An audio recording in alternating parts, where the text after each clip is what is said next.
Well, I'll have to tell you something later. Hello.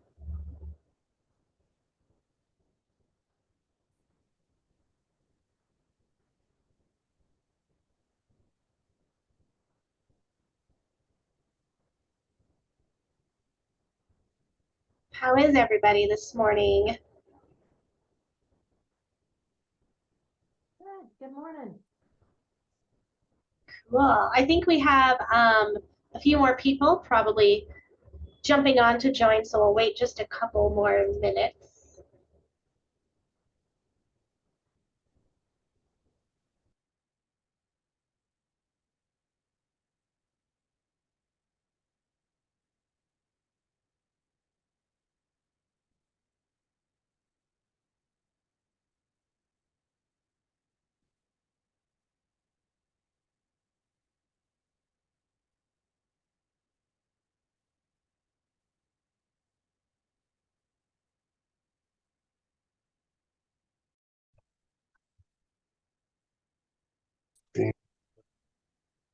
The elevator is not done. We don't really know how long it's going to be to think it apart. So Rob guaranteed means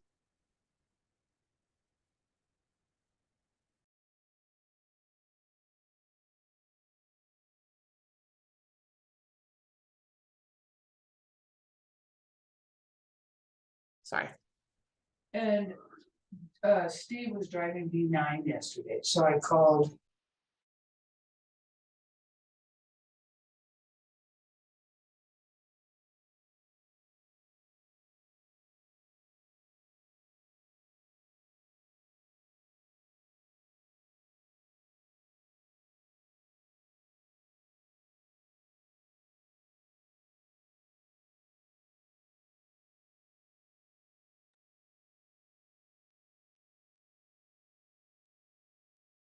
Everybody. Hope everybody's doing well. Thanks for participating in today's presentation. Thanks for hosting, Josh. Yeah, absolutely. So I believe a few other individuals were wanting to join, but I don't see any emails coming through my inbox. So I believe we can go ahead and get started. Okay, sounds good. I made you co-host just in case you need to put anybody on mute or anything like that. Okay. Great.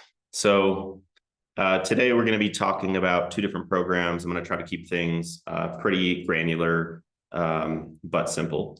So just a couple of housekeeping rules. Stay on mute, but feel free to unmute yourself if you have to ask a question at any time. There's not too many people in the meeting. So, and then if you would just utilize the chat just to remind any latecomers, there is a Zoom AI companion now that is on Zoom. So it basically summarizes all of the transcript of everything we're talking about. And so they can communicate with that, very similar to how you'd communicate with ChatGPT to get caught up on everything that's been discussed already. So today we're going to be intentionally talking about ChatGPT before Slack, because ChatGPT is going to help you use Slack in your specific use cases. So to get started, I want to talk a little bit about the, and at the end, I'll leave about 15 minutes for any specific use case questions that you may have. So first, I want to talk about some ChatGPT like general rules. Don't buy prompts. There's a lot of people trying to sell prompts online.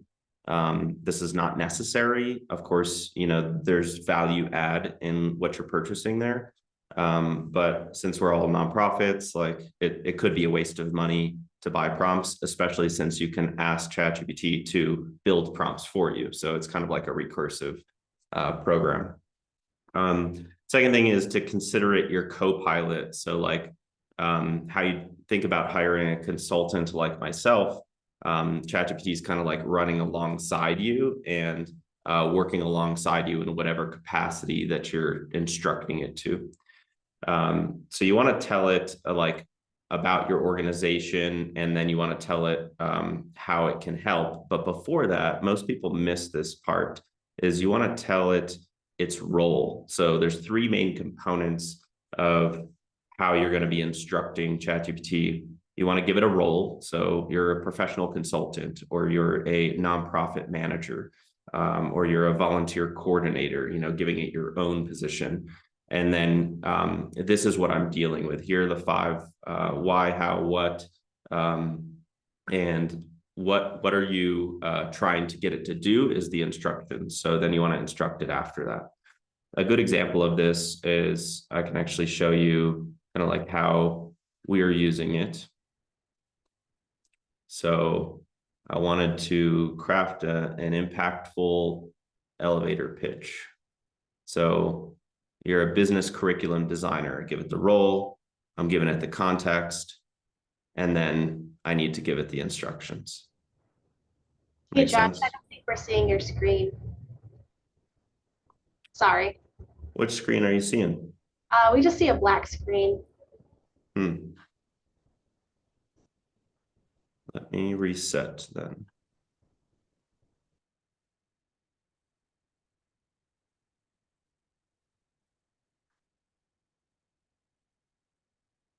How's that? There we go. Thank you. Okay. So what we're talking about is the role, giving it the role, the 5 W's of the context, and then the instructions. And that will help deliver the result for you. So an example of that is here, you're a business curriculum designer. I'm instructing a class. I'm giving it some more context, and then I'm giving it the instructions.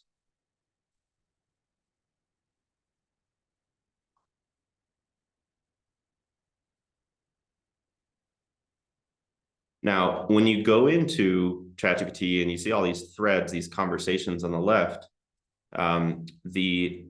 each little thread is a memory repository. So it remembers everything you're talking to it about, but the memory doesn't jump from one thread to another. So you have to re-educate it from thread to thread. Now, if you're paying for ChatGPT or using GPT-4, then you'll have a little custom instructions down here on the bottom left where you can provide it overall context about what you do. So if you're purchasing this for the organization, you can give it the context of the organization, and then you're giving it context of how it should be working with you. In that capacity, which you have a limited amount of characters here, it will have that memory within each thread. But it doesn't jump from thread to thread. So I'm just going to walk you through how I would do this for us. You are a volunteer coordinator, and your job is to help me manage my volunteers and communicate KPIs to my leadership staff. Now, instead of giving it context, I'm going to take it at a different route. I'm going to say, what questions should I be asking you to help me with this role? So I'm helping it to help me to prompt it.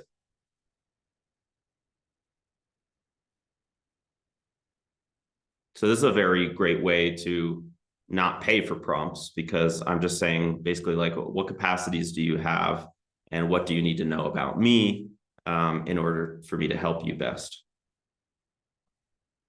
And now you can see it's pulling my nonprofit from the context that I've given it in the custom instructions.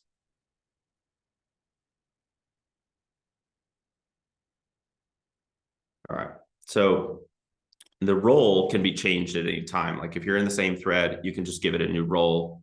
You can give it new context, but it'll always remember that context from the original thread. So the biggest thing that I see people doing is not using ChatGPT to the fullest capacity of its reasoning capabilities. So if you know that you've already told it one piece of instruction, just like a human, you know that it has the context of that previous conversation. So you're going to just be bouncing off of that original context to keep training the model. So these are called language learning models because they're learning over and over again based on how much information that you're giving it. So I can give it, a lot of information about my nonprofit. So I'll say like, my nonprofit, serves the homeless community and provides them with resources to become self-sustainable by earning an income in the gig economy. So once I give it that information, I never have to tell it that again. But you can see it's already adapting from my previous instructions based on that information. So this is why it's recursive technology. It just keeps adapting to what it learns. So now I'm going to get a little bit more detailed into, based on our mission, what volunteer KPIs do you think would be most important for me to showcase in a report?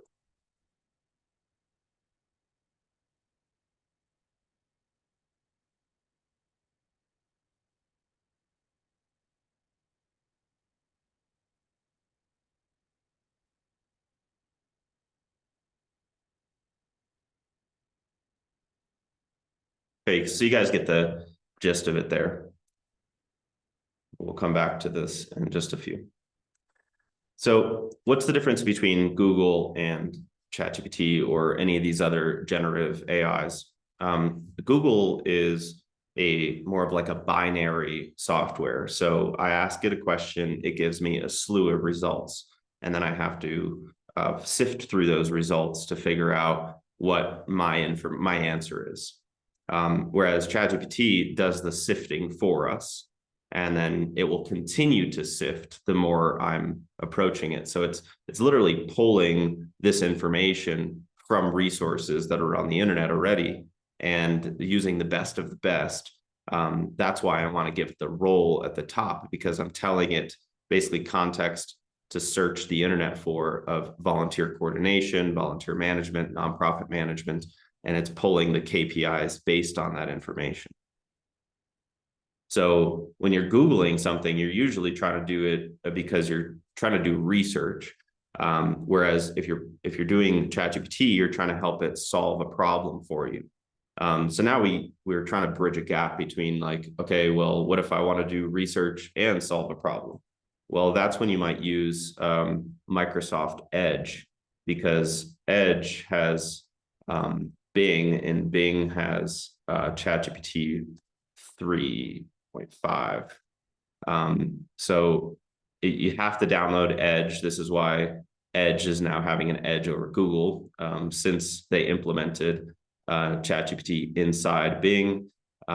They are surpassing Google with uses, with a number of users. So this is very powerful, because if I want to use reasoning and I want to use ChatGPT to help me find a solution for something, but I want relevant research, well, ChatGPT only goes back to September of 2021. So if I need to find, I have a client that's an accounting firm. They need the most recent like IRS tax codes. So they have to use Bing now to search for that. So depending on what you're doing, ChatGPT is going to be more fluid. The GPT-4 model is much more advanced, and Bing only uses 3.5, so it's more rudimentary reasoning, but you have access to the internet with the most recent information with that. So it just depends on what your use case is there. I know that's a lot of information up front. I will circle back to this. I just wanted to put it out there at the beginning. So let me see here. So prompt engineering, you're going to tell it its role, you're going to provide context, then you're going to ask for help if you're not seeing the right information there. Forgot instruct.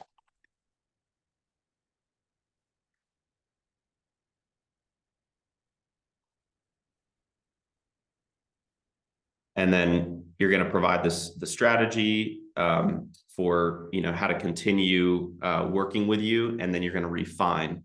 The refining process is most important, because what I've learned after using ChatGPT is that the ability for it to count like chronologically is it's not there.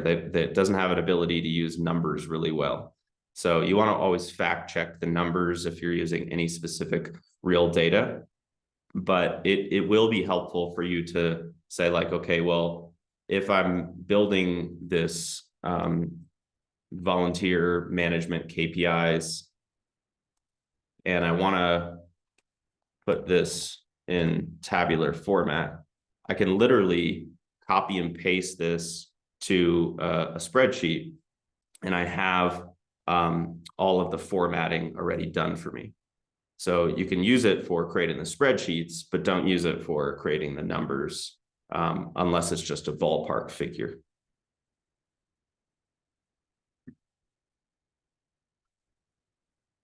Also, when you're copying and pasting these, if you're just selecting it like this and copying it, you're going to lose a lot of the formatting. It's going to be like with a gray background like this. So they implemented this button here to actually just copy it directly, which includes all of the formatting. That's much easier. Like you, we lost your screen again. Sorry. So weird. Sorry to be the bearer of that news. No, that's all right. Thanks for letting me know. There you go. Thank you. Yeah, thanks. So you can see here, I'm just saying, put this in tabular format, same thread, and it's putting out this table for me, which if I copy and paste this to a spreadsheet, it will automatically fill out that formatting.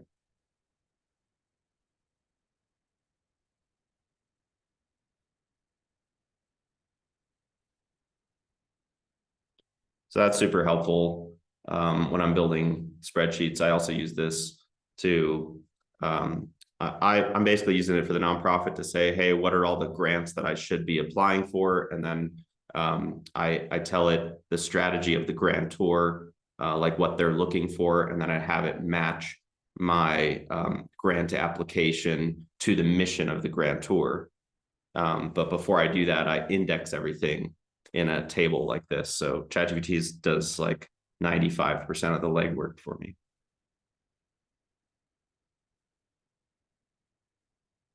Did you guys see the Bing stuff that I was showing here? Was it still, am I losing my screen again? Okay, now it's there. Okay. You're good. Thanks. So yeah, copy and pasting, you can use this little button here to copy and retain the formatting so that it doesn't show up with a gray background. That's super helpful if you're creating a lot of docs. I've also used this, let's see, to create some of the job postings I mentioned before for the nonprofit and for the volunteers. So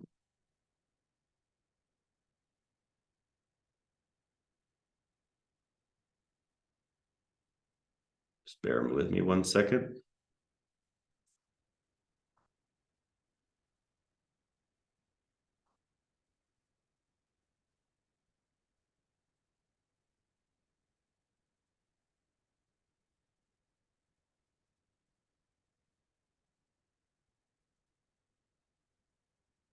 Also, I share my account with my team, so we don't have multiple accounts, and that we're training the same models. So that's been super helpful.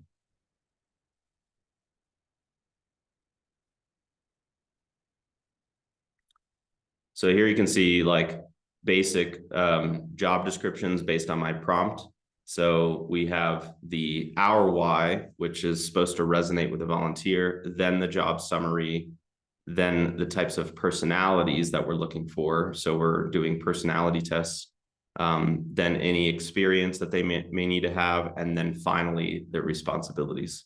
What I notice a lot of times even with for-profits doing job postings is they never lead with their why, they always lead with the job summary.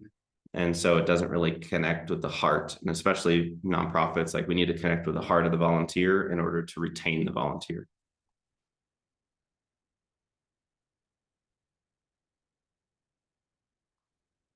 All right, so we're gonna switch gears to Slack now. So on Slack, there's 3 main policies that you want to set up immediately when you start working. It doesn't matter how small or large the team is, you want to get everybody on the same page about these communication policies. So the first one is reactions. When I'm working with my team and I send a message out to my entire team, they know that they have to react to it when they've seen it, so that it tells me that they've seen it. So that's like our read receipt process. The second thing is threading, and threading, it makes sure that the conversations stay organized. So I'll show you a good and a bad example of that. And then the final is the channel file naming conventions. So you want to make sure that the channels aren't being created by anyone and everyone, that there's some standardization process to the way that you're creating the channels, so that it's the most fluid. I've seen organizations that just create a channel for everything, and then it's a mess trying to figure out where the conversation lives. So if you look at some of the best people that organize their email inboxes, they might have a ton of different folders, or they might have a minimalistic amount of folders, but everything is organized with like really well thought out processes for where things should be housed. So this is important for you to get in front of before a lot of the organization is using it, because then it can just expand with how messy it can get. So I'm going to show you our team. Admittedly, our for-profit is a little bit more organized than our nonprofit. So I'm going to show you that first. So we have on the left here the clients. So for the nonprofit, this may look a little bit different. We have different projects for the nonprofit. This might be more like initiatives. Then we go into different departments. We call our HR department culture, because we believe that culture is like the most important thing in any company. People are the only reason why organizations exist. And so we're really forward thinking with our culture and managing the mental health of our team.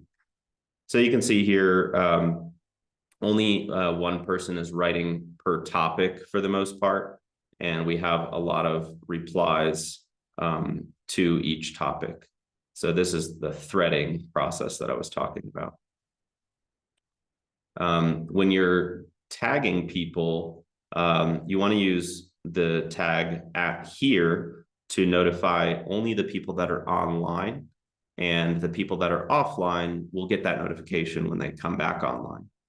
But if you use the communication @channel, so you can see here @channel, I'm using this because one of my friends in the community got scammed, and it's a major scam. It's a deep fake. So they're using his face and video to ask for money from friends and family. And so I want to tell all of my team about that right away, because it's an immediate, urgent problem that's international. So that makes sure that people offline, even those that are have been inactive for many months, will get the notification still. So that's a very helpful thing to do. You can always use @everyone. I use @channel just because it's easier to remember for me. The different levels of communication, especially in nonprofits, you have the 501c3, which means you get access to the entire Slack, like paid version for free, which is amazing. You can do 3 different levels of communication. So you can do voice notes, you can do messages, and you can do video clips. You can also do huddles, which have replaced the video calls. So now huddles are what's new, and you can see the little button here in the top right where I can start a huddle. And that just means that I'm starting an audio call, and then I can turn on video if I'd like to. This is really helpful for culture because a lot of people feel disengaged in a remote work environment. And so we open up open offices pretty frequently, just so that people know that we're accessible, and it's just like walking into our door. This is especially important the more you grow your remote volunteers, because they need to know like how to ask you questions. And a lot of my remote volunteers, like they may feel like they're imposing on my time unless I have the open office there. So that's very important. The other thing I'll mention about communication, just because I can't stress how important it is the type of communication. There's a grid. I don't have the diagram up right now, but the more sensitive a topic, the more in person you want to have that. This may be common sense for some of you guys, but I know when I started leading a lot of people, I'd send out a detailed document that may be perceived as harsh to somebody. And so the more concerned I am about how they're going to perceive it, the more in person I'm going to be communicating. So that might be escalating to a voice note or a video clip, or an in-person call, or an actual in-person meeting. So just be conscientious of that. And the other side would be the more detailed the communication, the more documentation you need. And I think that's pretty much up all our alleys. So the Thrive Network here in town, I'm a part of that as well. And you can see like they have way too many channels because they're creating a channel. They're creating several channels for each cohort. So they're now on cohort 14, and we've got 4 channels per cohort. So this can get really messy. I'd prefer them to just have one channel for the cohort, instead of general late notice presentations and questions, and then having those communication policies to say, hey, create a topic and thread it. And so I'm in the process of trying to do that here. So I created a bold statement, and then added all of the links underneath that in the thread. So you want to just be mindful of that when you're replying, especially if you're replying on the phone. Most people that are on the go and they're replying on the app on the phone, they won't hit that thread button. So they're actually replying out here in the main area. And so you can see sometimes I'm training people to do that. So Katie asked, will today's presentation slides be in here later? And then she adds a question mark after that in the main channel. So I'm replying to the original one and telling her to tag me because I didn't get the notification. So, that's probably another thing that I should put in here is proper tagging. So add here and add a channel. And then there's, of course, the individual tag. So before I go any further than that, I want to just talk about the statistics of Slack, because I've been using Slack since 2014, and I can't stress enough how much this has saved our team's time in sending emails and increasing our productivity, but most importantly, improving culture. So, the ability to send emojis, there's even like integrations for sending GIFs, like the way it changes communication internally is so vastly important for improving culture, especially as things go more remote. So you can see here some of the statistics. I've been able to prove these statistics with my clients, even up to the same amount of percentages. So you can see like the return on investment.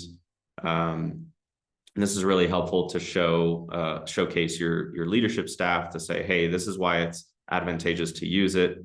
And here's how we're going to roll it out. So, remote work has improved by 87%, more connected, improved communications.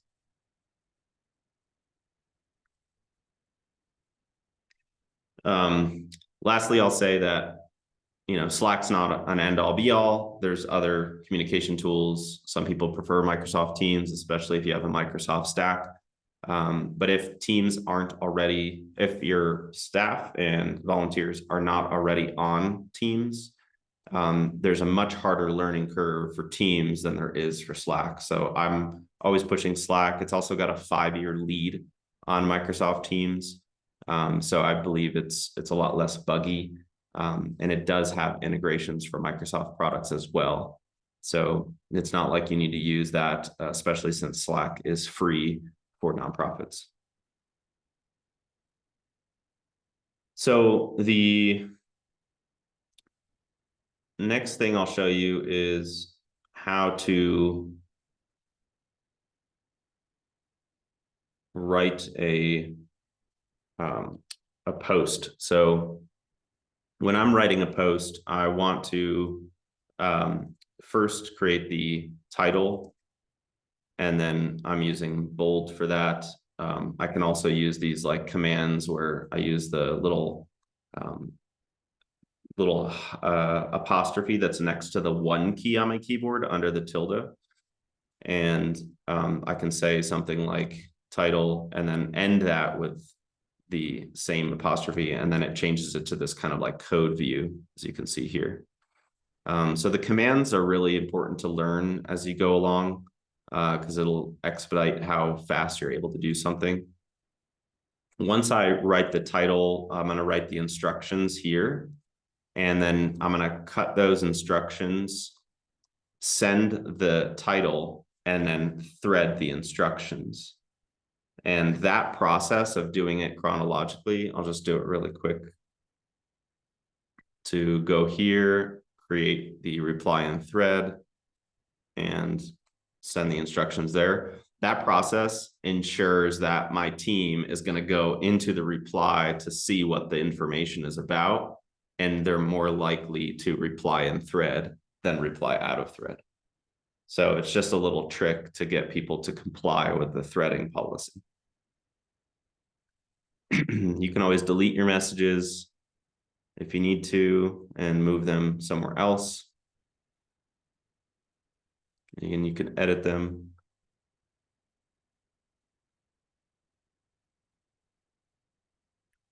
Now let's talk about some of the customization.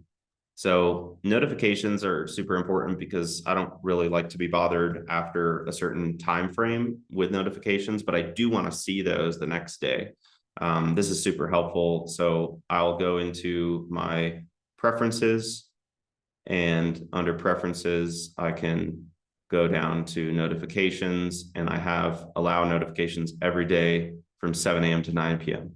On my for-profit, I have every weekday from 9 to 5 p.m. so that I have those boundaries set around my schedule. Then in the morning, I can get those reminder notifications at 9 a.m. so that I'm getting whatever was left over.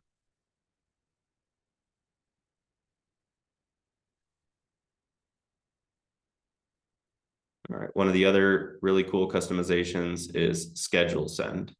So if I want to send a message to my team, hey team, good morning and happy Friday. Thanks for all the hard work that you've been doing. So it's not Friday, so I'm going to schedule this at a custom time for tomorrow at 10 a.m. And it'll notify only the people that are online. And then if I want to edit that, I can do see all scheduled messages, and I can see my scheduled message there, make changes to it, reschedule it for another time, or send it right away. This has been super helpful. My team manages their time whenever they want to work. So this is how we manage our team. So you can see everything in yellow. Sorry, it's a mess here. Makes sense to me. Everything in yellow are the team's time. And so you'll see some of the times is like 4 a.m. my time, because this guy lives in Pakistan. And so I'm going to schedule send something for him to see at 4 a.m. So that improves the communication, because I can have things hit their inbox as soon as they log on, and they're not bombarded, or they're not missing something that might be like, it's not notifying them when they're offline, if that makes sense.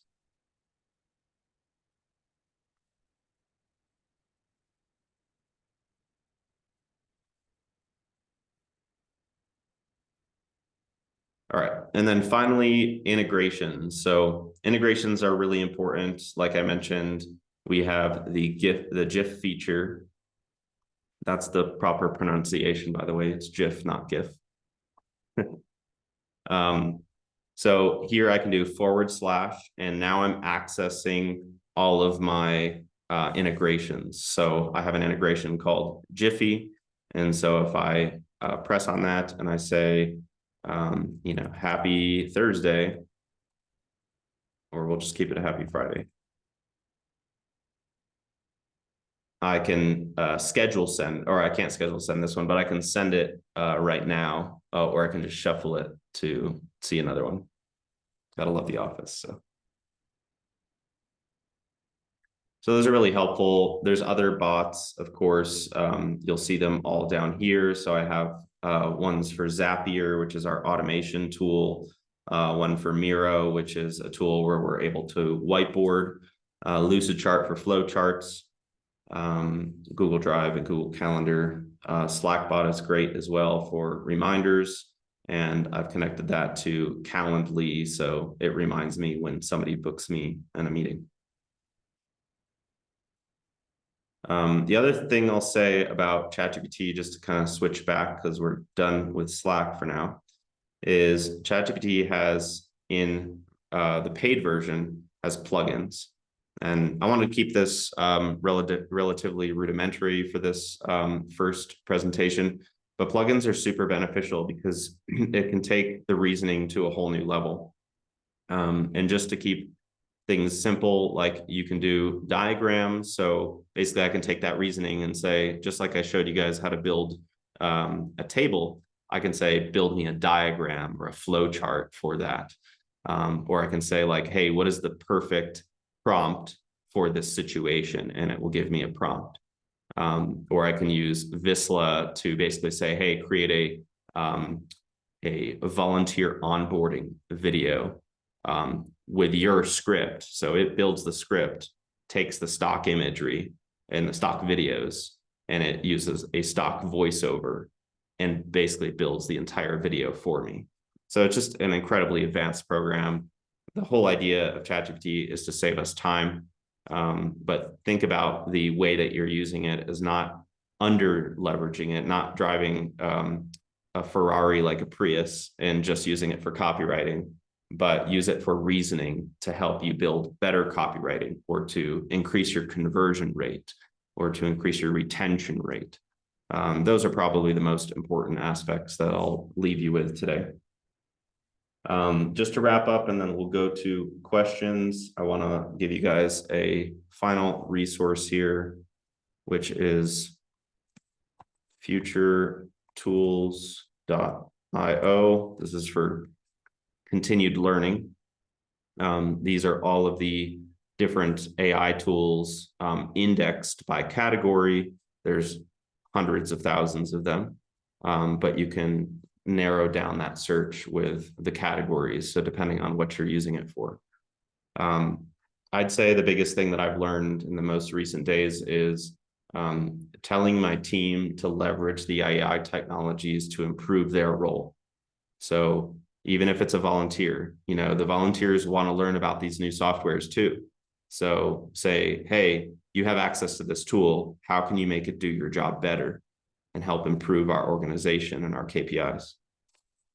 Give people the ability to innovate, and that will take your nonprofit organization to the next level. Thanks, guys. Any questions?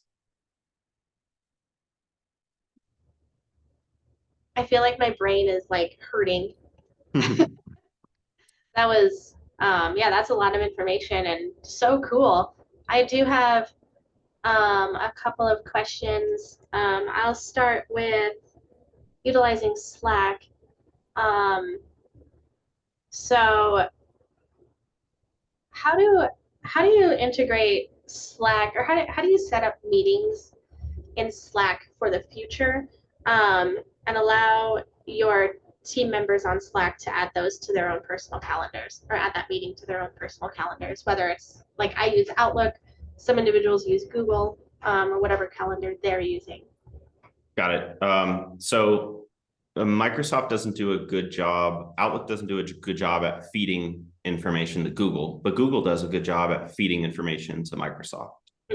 So I would create the calendar event in Google, and as the location, just put Slack huddle. And that way, whoever's first can just open a huddle in the appropriate channel. So if it's departmental, you'd have it in the department channel. So create it in Google using Slack, or just using Google? Just using Google. Because then if you're connecting your Google to Slack, people will get reminders, hey, there's a meeting coming up, if they have that connection set up. Okay, yeah, unfortunately we use Outlook at work. Got it. So it's been a learning curve for me trying to, so right now I'm managing our group in the Springs via Slack and via Microsoft Outlook. Sure. Double the work now. So I'd probably integrate Outlook as an app into Slack at that point, because Slack has much more integrations available than Microsoft does with Teams. So it's going to be much more advantageous to connect Outlook there, and you'll probably get the right type of notifications. Becky has a question. How would you say that Slack is different than something like Google Spaces? I'm looking up Google Spaces because I haven't investigated that yet. No worries. If you were familiar with it, great. If not, that's okay. But our agency uses Google as a platform for everything. Yeah. And there's something called Spaces that seems to me to be very similar to Slack.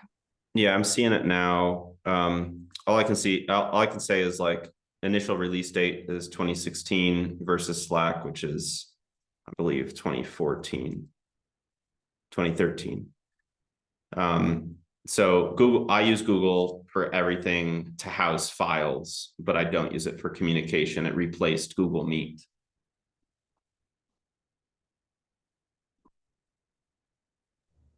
How do you set up your nonprofit status in Slack? Statuses, I did not mention that. What do you mean, nonprofit status? You mentioned that if you register as a nonprofit, if you register your nonprofit in Slack, you get access to Slack for free. Yeah, just in the application process. I think it's Slack for nonprofits. I'll send it in the chat.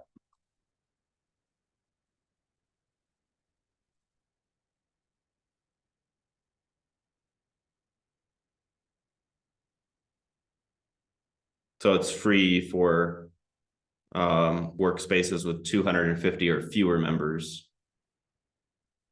and 85% discount for anybody above 250, which is still pretty reasonable.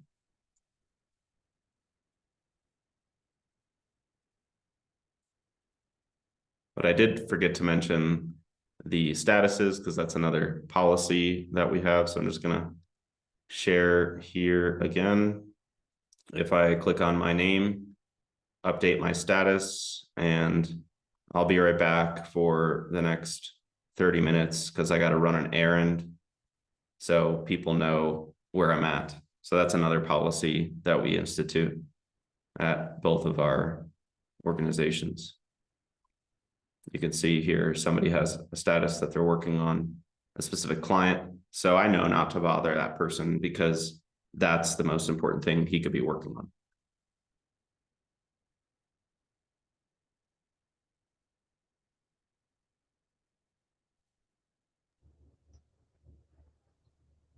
I just want to make a comment about ChatGPT. First of all, thank you for diving into that. I didn't realize like how advanced it could be. Yeah, I also just learned the term KPI. I had to Google that when you said that.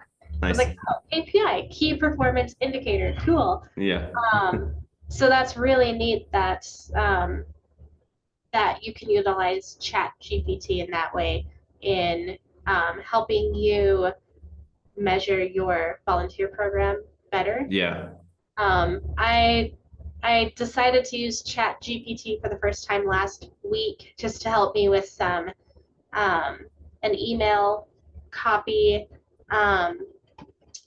that I needed to send to a volunteer that was unfortunately, you know, one of those emails asking the volunteer to not volunteer with us anymore, and wanted to keep the email like very, you know, professional and just yeah, utilizing Chat GPT in that way was actually really incredible. And yeah, it was very basic from what I yeah, understand. It was a very basic use for it, but really cool tool. And I have a feeling that once I start getting into KPIs and you even mentioned videos, yeah. training videos, my Hmm. marketing team is going to be um, a little bit confused as to what I'm doing. Yeah. Again, it's stock video. But if you needed to put out something, you know, in a short amount of time, that's probably one of the most beneficial things. I did get a compliment recently on my onboarding process from one of my remote volunteers who's a former EY consultant. So I just want to share that with you. It's a different program, so I'm not going to dive too much into the program, but I more want to talk about like how to flow the onboarding process. Because he said it was like in his 10 years of corporate experience, it was the most concise onboarding experience that he's seen. So we build everything in ClickUp, and that's our project management tool. And I think my screen went black again. This time I'm paying attention. So here you can see it's dividing everything up in different categories.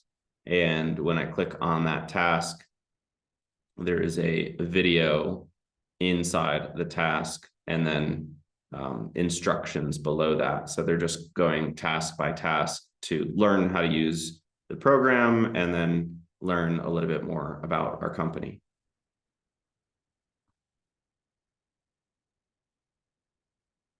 So we started building this just like in a Google Doc, like creating a basic outline of the different sections, what we want to teach them, and then started filling it out. And the videos were the last thing that we added in. And even today, like they're outdated, but it doesn't matter too much because they get the sense of our culture even before being invested. And then right at the end, they're told to connect with a team member. So they have to book a meeting with a team member during their time. So this gets them used to other applications like Google Calendar and and Calendly and different applications that we use.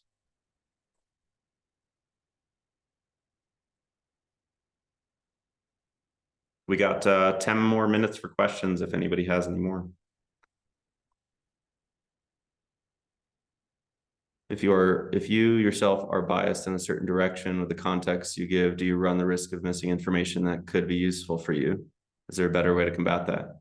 Tell ChatGPT that you might be biased in the way that you're given the information and to approach it from an unbiased perspective.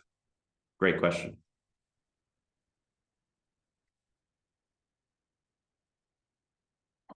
Anybody else?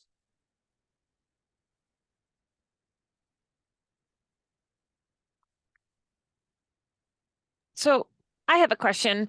Sure. Like, so when you belong to multiple Slack groups, how do you manage those? Like, So this group that, for volunteer managers, we have a group, and then a few departments. I work for School District 11, a few departments. So not district wide, but like Visual and Performing Arts has a group. How do I keep them all together? Sure. So I'm part of 7 different workspaces. Okay. So if this has a workspace as well, then I'd be part of 8. But you can see here, there's little control shortcuts. So Okay. they plan for that. Like they know people like me are implementing it in companies. So I need to be a part of all the companies that I'm implementing it in. And then so you can switch between them pretty quickly. You can set the notification preferences, which is what I would recommend, time blocking per day when you're going to be focused on those. You shouldn't be reactive to every single workspace. You should be kind of delegating that reactionary perspective throughout the week. So it's more about how you're time blocking your week. Okay. Thank you. You're welcome.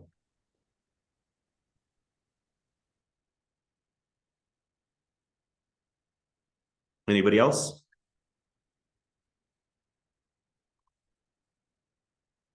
Great. Well, thank you all so much for your time. I'll upload this recording and provide everybody access so you can refer back to the plethora of information. Thank you so much. This was awesome. You're welcome. Thanks, guys. Talk to you later.